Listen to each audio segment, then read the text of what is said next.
एक ही दिन हुआ है, बल्कि 24 घंटे भी नहीं हुए और पूरे हिंदुस्तान का दिल ऐसा है जैसे टूट गया हो।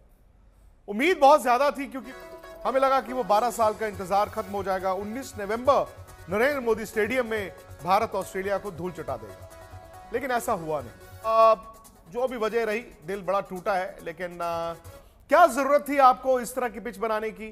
चेपॉक का मुकाबला, लखनऊ का मुकाबला, ये एक इंडिकेशन था कि आप गड्ढा बनाओगे, गड्ढे में गिरोगे, और आपने इस तरह की पिच बनाई। वहीं पर दिख गया था आप अपनी ताकत को कॉम्प्रोमाइज कर रहे हो। क्यों आप क्यों ये सब करते हैं? जी तो दोस्तों, जैसे कि आपने हाइलाइट्स में देख ही लिया है, चंद सेकंड के बाद हम मुकम्मल वीडियो की जानिब भी चलेंगे। विक्रांत गुप्ता की आज की वीडियो साफ साफ बता रही है भारत ने इस वर्ल्ड कप में क्या खेल खेला, और जो खेल खेलने की उसने फाइनल में भी कोशिश की लेकिन कामयाब नहीं हो सका, जिस वजह से भारत को बदतरीन शिकस्त का सामना करना पड़ा। और जो पाकिस्तानी मीडिया और क्रिकेट फैंस पूरे वर्ल्ड कप में चिल्लाते रहे कि भारत कुछ गड़बड़ कर रहा है वर्ल्ड कप में, लेकिन आखिरकार उसका अंजाम भारत की शिकस्त की सूरत में निकला।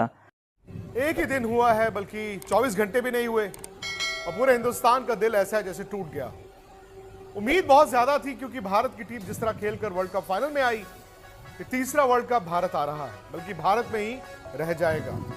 हमें लगा कि वो 12 साल का इंतजार खत्म हो जाएगा। 19 नवंबर नरेंद्र मोदी स्टेडियम में भारत ऑस्ट्रेलिया को धूल चटा देगा, लेकिन ऐसा हुआ नहीं।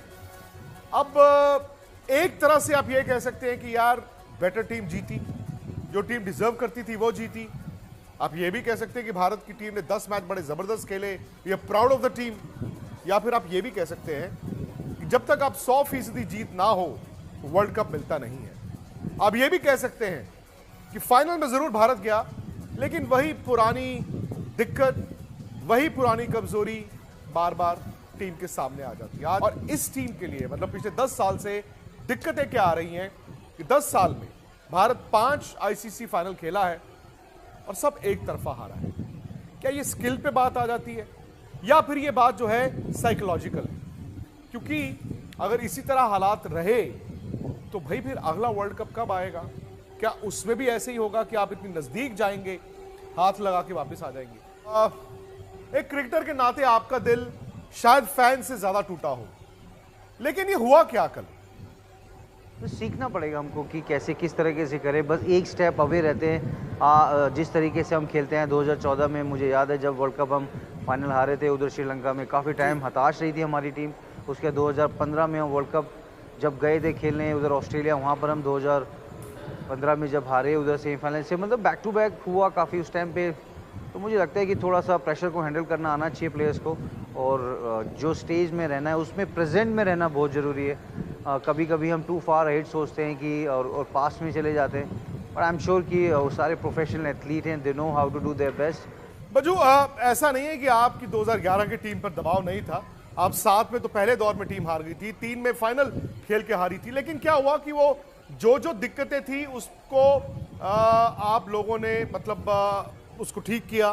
फिर आप 2011 में आए, उस वक्त भी तो उम्मीदों का पहाड़ था, पूरा हिंदुस्तान कहता था वर्ल्ड कप जीतना है। इस बार भी वैसे ही था, और मेरा तो ये मानना है कि ये ऊर्जा भी बनती है।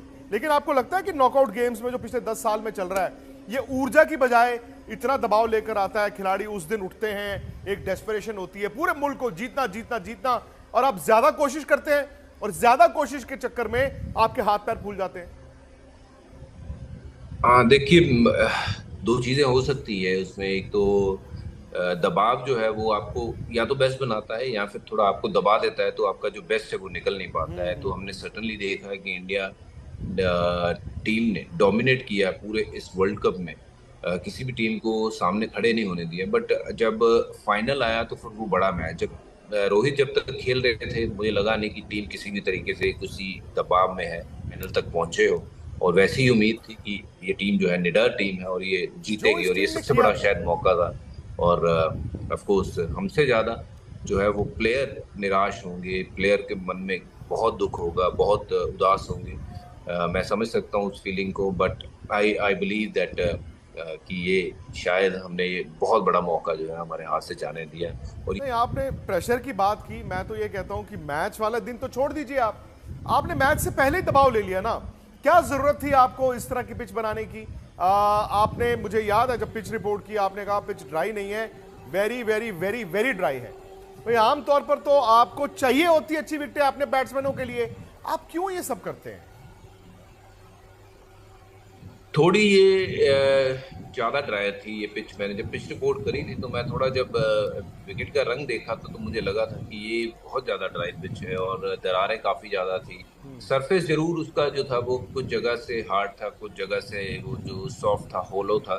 तो जब जो जहां मुझे लगता है जहां तक कि वो थोड़ा स्पिनर को मदद के लिए शायद बनाया गया हो। पर अब आपने कहा कि जब तक रोहित शर्मा खेल रहे थे तब तक ऐसा लग रहा था कि यार आप 350 रन बनाओगे, जो कि फाइनल में मेरा मानना है कि अगर 280 290 रन भी होते सुरेश तो ये मैच का नतीजा अलग होता। जब आपने 47 पर उनके 3 आउट किए भी, मेरा ये मानना था आर्टिफिशियल एक्साइटमेंट थी। हाँ, अगर वहां पर 1-2 और विकेटें गिर जाती तो शायद आप 240 डिफेंड कर लेते, लेकिन ऑस्ट्रेलिया तो जानता था ना एक पार्टनरशिप चाहिए, बस एक पार्टनरशिप लग गई वो जीत जाते। और शायद रोहित के पास उतने रन्स भी नहीं थे कि स्लिपें रखते।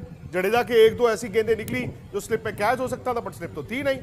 आपको लगता है कि 47 3 आउट पर भारत मैच में था, भारत जीत सकता था, या फिर आपको ऐसा लगता है सुरेश कि भारत जैसे ही रोहित शर्मा आउट हुआ वो नाजायज दबाव बाकी बल्लेबाजों ने अपने ऊपर ले लिया? क्या वो टर्निंग पॉइंट है इस पूरे फाइनल में अगर हम पीछे मुड़ के देखें? जो रन्स बने बोर्ड पे, आई थिंक 241 रन में आप वो प्रेशर नहीं बना सकते।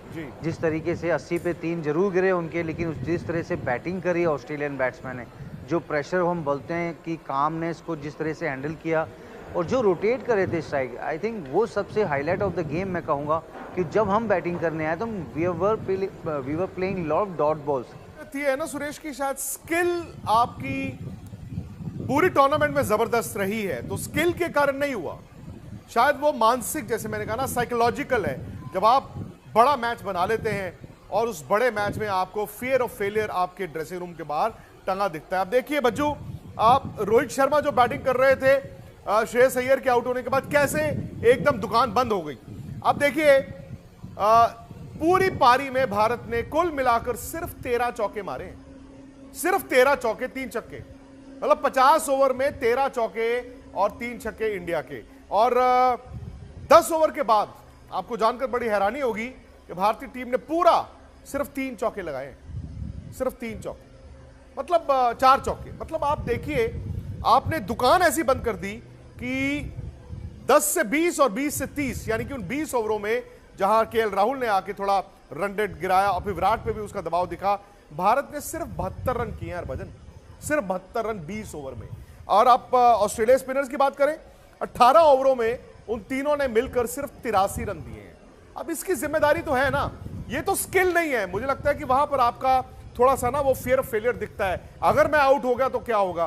और भाई मैच तो एक ही है, अगर मैं आउट हो गया वाली तो बात ही नहीं होनी चाहिए ना। अगर आप इतना बड़ा मैच खेल रहे हैं, चेपॉक का मुकाबला, लखनऊ का मुकाबला, ये एक इंडिकेशन था कि आप गड्ढा बनाओगे, गड्ढे में गिरोगे, क्योंकि आपके पास तो स्ट्रोक प्लेयर्स हैं। भारत तो चौके छक्कों पर खेलता है ना, बाकी टीमें फिर भी सिंगलें निकालती हैं। अब मानते हैं कि गड्ढा बनाया, गड्ढे में इंडिया गिर गया।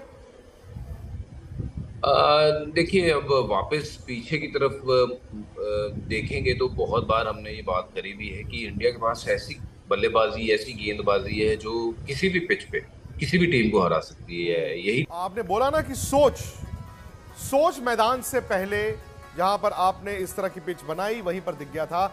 आप अपनी ताकत को कॉम्प्रोमाइज कर रहे हो, क्यों? क्योंकि आपको लगता है दूसरे की वो कमजोरी है, बट आपने उसे भी मजबूत बना दिया। वजह रही, दिल बड़ा टूटा है, लेकिन अब कुछ किया नहीं जा सकता।